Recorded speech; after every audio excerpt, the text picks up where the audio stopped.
ஓம் முருகா போற்றி, கந்தா போற்றி, கடம்பா போற்றி, கதிர்வேலா போற்றி, அறுவடை வீடு கொண்ட முருகப்பெருமானே போற்றி போற்றி. என் செல்லமே, என் செல்ல குழந்தையே, நாளை வியாழனில் நீ நினைத்தது நிச்சயமாக நடக்கும். இந்த முருகப்பெருமான் சொல்வதை கேட்டுவிட்டு சந்தோஷமாக தூங்கும்.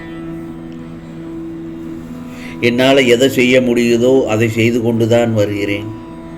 உன்னால் எதை செய்ய முடியும் என்று நினைக்கிறாயோ அதை நீ செய். யோசித்து பார்த்தால் உன்னால் முடியும். உன்னோட சூழ்நிலைதான் எதையும் செய்ய உன்னை தூண்டுகிறது. அந்த ஆண்டவன் ஒரு சிலதை நீ செய்யக்கூடாது என்று நான் வைத்திருப்பான். உன் எண்ணத்தை ஆண்டவன் நிஜமாக்கி காண்பிப்பான். எல்லோரும் சொல்லி நீ கேள்விப்பட்டிருப்பாய் அல்லவா, எண்ணம் போல் வாழ்க்கை அமையணும் என்று. அது எவ்வளவு பெரிய உண்மை என்று உனக்கு தெரியும். உன்னுடைய எண்ணம் சுத்தமாக இருந்ததனால்தான் அந்த கரை உன்கிட்ட படல. உன்னுடைய எண்ணங்கள் அந்த ஆண்டவன் தெரிஞ்சுக்கிட்டதுனால தான் அவனுடைய ஆசிகள் உனக்கு கிடைத்திருக்கிறது. நிச்சயமாக சேவைங்கிறது வேறு, அடிமையாய் இருப்பது வேறு. இந்த இரண்டு வார்த்தைகளுக்கும் வித்தியாசம் இருக்கிறது. அன்பாலை செய்வதுதான் சேவை என்று சொல்வார்கள். அது சுயநலம் இல்லாதது. அதுவே அடிமைங்கிறது அடுத்தவர்கள் தனக்கு கீழே ஆட்டி வைப்பது. அவனோட சுதந்திரத்தை எடுத்துக்கிறது தான். அவனோட இயலாமையை தனக்கு சாதகமாக பயன்படுத்தி கொள்வது தான். இந்த வார்த்தையை சொல்றதும் அதுபடி செயல்படுறதும் இரண்டுமே பாவம்தான் என் செல்லமே. ஆகவே எல்லாமே உன் கையில தான் இருக்கிறது. உன்கிட்ட இருக்கிற கெட்ட பழக்கங்களோ தீய உணவுகளோ இந்த மரத்தில் உள்ள வேர் மாதிரி தான். அதனால் நாம் எல்லோரும் ரொம்பவே ஜாக்கிரதையாக இருக்க வேண்டும். பிரச்சனை சின்னதாக இருக்கும்போதே நாம் சரி செய்து விட்டோம் என்றால் பிரச்சனைங்கிற இந்த வேறு அதுக்குள்ளே வேரூன்றாமல் இருக்கும். வேர் சின்னதாக இருக்கும்போது எவ்வளவு சுலபமாக பிடுங்கி விட்டாய். ஆனால் மரமான பிறகு அது உன்னால் பிடுங்க முடியுமா? ஆகவே எதையும் புரிந்து நடந்து கொள். எல்லாமே உன் கையில் தான் இருக்கிறது. இந்த மண்ணு எதை கேட்டாலும் தரும். நான் இப்பவும் சொல்கிறேன், இந்த மண்ணு எப்போ யார் எதை கேட்டாலும் அது அப்படியே கொடுக்கும். அது கேட்கிற விதத்திலே கேட்டு வாங்கிக்க தெரிந்து கொள்ள வேண்டும். ஆணவத்தோடு கேட்டால் எதுவும் கிடைக்காது. ஏனென்றால் ஆணவத்தோட முடிவு ஒரே ஒரு விஷயத்தை தான் காமிக்கும், அதுதான் அழிவு. ஏன், அந்த மகாசக்தி படைத்த ராவனுக்கு கூட அதுதான் நடந்தது. ஞானமுடையவர், வீரமுடையவர், எத்தனையோ கலைகளில் தேர்ச்சி பெற்றவர். ஆனால் அகங்காரம்ங்கிறது அவனை அழித்துவிடும்.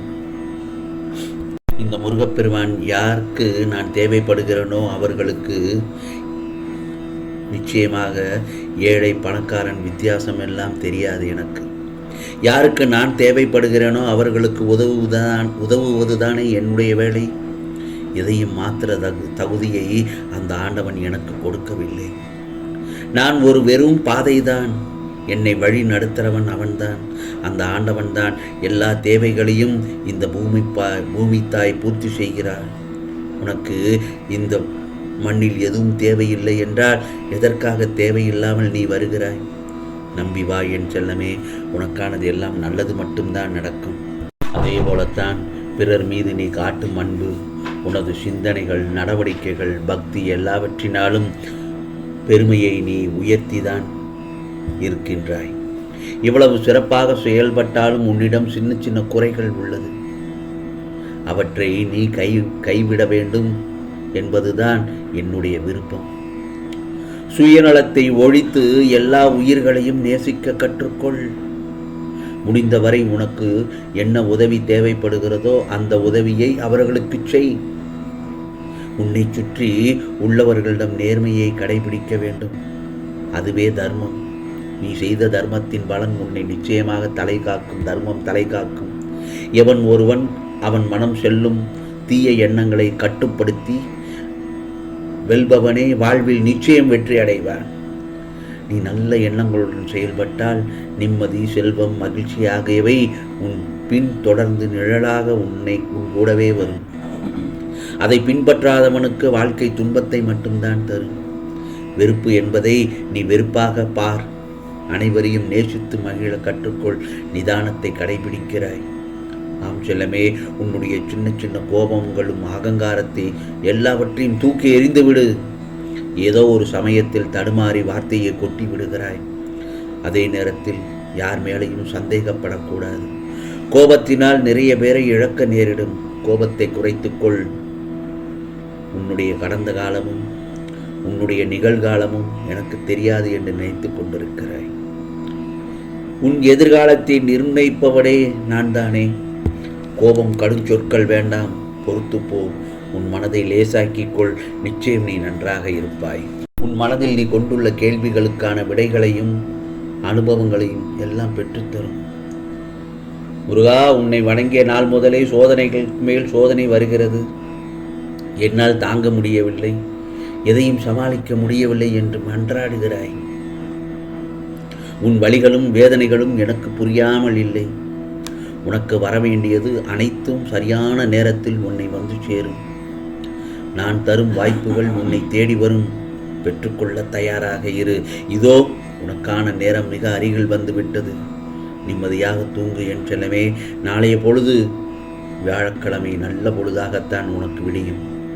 இவ்வளவு நாள் நீ அனுபவித்த சோதனைகளுக்கு பலனாக நாளை உன் மனம் மகிழ உள்ளது. நல்ல நேரம் வந்துவிட்டது. நல்லதொரு வாய்ப்பை பயன்படுத்திக்கொள். தக்க சமயத்தில் நல்ல செய்தி வந்துவிடும். ஆம் செல்லமே, உன்னுடைய வாழ்வில் நான் நுழைந்து விட்டதாக நீ எப்படி அந்த நேரத்தில் மனதார உணர்கிறாயோ, முருகா, என் வாழ்வில் நீ நுழைந்து விட்டாய். அதில் ஏதோ ஒரு மாற்றம் நிச்சயமாக உன்னை வணங்கிய பின்பு நடக்க ஆரம்பித்து விட்டது. முருகா முருகா என்று என் நாமத்தை சொல்லிக்கொண்டே நீ என்னுடன் வந்து கொண்டிருக்கிறாய். அதை நான் மனப்பூர்வமாக உணர்கிறேன். நிச்சயமாக என்னுடைய வாழ்வில் நல்லதொரு மாற்றம் கிடைக்கும் என்றுதான் நம்பிக்கொண்டிருக்கிறேன். இதோ என் முருகப்பெருமானின் பாதம் முன்வைத்த வேண்டுதல்கள் எல்லாம் தாறுமாறாக எதிர்பாராத அளவில் தலைகீழாக நடக்கும். பொறுத்திருந்து பார். உன் பிரார்த்தனைகளுக்கு நல்லது நடக்கப் போகிறது. நாளை உனக்கு பெரு மகிழ்ச்சி காத்திருக்கிறது. வியாழன் வாக்கு என்றுமே பொய்யாகாது. உனக்கு நல்ல நேரம் வந்துவிட்டதால் தான் இந்த முருகப்பெருமான் சொல்வதை கேட்கிறாய். ஏனென்றால் என்னுடைய அசரீரி வாக்கு அதற்கேற்ப உனக்கானது எல்லாவற்றையும் நல்லதாகத்தான் நடத்தி காண்பிப்பேன். உனக்கான நேரம் வந்துவிட்டாலே தடைகள் எதுவும் வராது. நல்லது நடந்துவிடும். நம்பிக்கையோடு இரு. என் பிள்ளைகளை என்றும் நான் எப்போதும் நன்றாக இருப்பார்கள். உனக்கு இந்த முருகப்பெருமான் நான் இருக்கும்போது ஏன் பயப்படுகிறாய்? மன நிம்மதியாக மன நிறைவோடு மகிழ்ச்சியோடு தூங்கு என் செல்லமே. நான் இருக்க ஏன் பயம்? யாம் இருக்க பயம் ஏன்? உனக்கானதெல்லாம் நிச்சயமாக நல்லது நடக்கும். நல்லது மட்டுமே நடக்கும். அதுவும் நன்மையாகவே இருக்கும். ஓம் முருகா சரணம். ஓம் முருகா சரணம். ஓம் முருகா சரணம்.